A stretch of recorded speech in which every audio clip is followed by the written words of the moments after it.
If you're someone who rushes into relationships, take a walk with me. We get it. You love love. Unfortunately, you think that everyone has experienced or gives and receives love in the same way that you do. In fact, you think that trying to love people makes you feel crazy because you're trying to love them in all the ways that you want to give and receive love.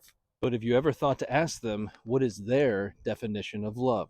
You have to remember that in most romantic relationships, you didn't grow up in the same house. That means you had completely different experiences that shaped and conditioned your views on love. And it also solidified your expectations. Growing up, you observed the love your parents had or didn't have, and they were only able to give you whatever it is that they had to give. Some parents were kind, caring, secure, and expansive. Others were distant, harsh, inconsistent, and constantly criticizing. And if we're being honest, most were some sort of combination of all of that in different seasons of their life. And of course, thanks to TV and film, you were given an ideal that is never really fully matched up in real life.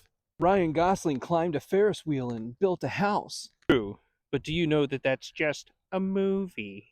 Besides, Rachel was hooked up with some other dude and about to marry him.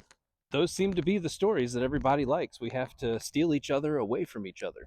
Gotta fight for it because that's real love. And how dare you use the language of a shared mission and vision and co-create something that's going to be sustainable in the long term? When you compare all of those movies and stories to your early years of dating, how does that stack up? For many of you, you're left feeling like it's just not exceptional. I deserve exceptional. I have an idea and expectations of exactly how things should be. And everyone should just know what I want, need, and desire. And yet, in all of relationships past, you're left disappointed and frustrated because no one ever really lives up to that expectation. You're licking your wounds and you're disappointed, thinking if they wanted to, they would. After all, they should just know because it's not that difficult. Ultimately, this can feel like a vicious pattern that's difficult to get yourself out of. You think, is this what the world of dating has really come to? But I want you to ask yourself and be honest. How are you showing up in relationships?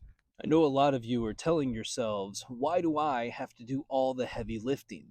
But yet you keep trying to love someone with your definition of love who is emotionally unavailable. They haven't learned how to receive the signal that you're putting out. And you'll say, yeah, but the chemistry that you feel together is amazing. It feels so familiar and attractive. Sure, it does. And you'll even say, it reminds you of home. But the question is, how was home? And this is why slowing things down and getting clear on your goals, your values, your standards, and your beliefs is so important.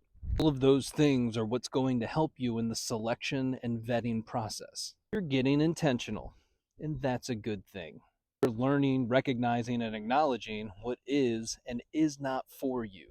You might even start trusting your intuition.